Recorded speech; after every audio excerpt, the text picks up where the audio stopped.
សិទ្ធិលំទាំងគុលលោកឯងស្គាល់ហ៊ុនសែនច្បាស់ពីមិនតាន់ច្បាស់ពីមុនឥឡូវប្រហែលជាសូម្បីតែហ៊ុនសែនដកខ្លួនចេញពីនាយករដ្ឋមន្ត្រីប៉ុន្តែហ៊ុនសែនឈររឹងមាំនៅក្នុងអំណាចនៅកម្ពុជាសូមតែឲ្យកុំភ័ន្តច្រឡំហ៊ុនសែនមិនតាន់អស់អំណាចនៅឡើយទេណាហើយអ្នកឯងត្រូវស្គាល់គោរមងារដៃគូដែលព្រះមហាក្សត្របបរិជាទាន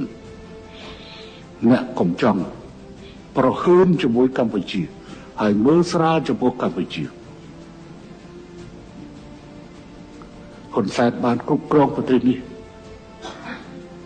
ចូលរួមចំណែកគ្រប់គ្រងប្រទេសនេះថាអញ្ចឹងទៅចុះ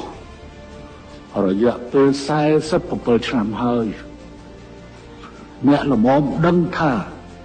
តើហ៊ុនសែនជានរណាពិតប្រាកដ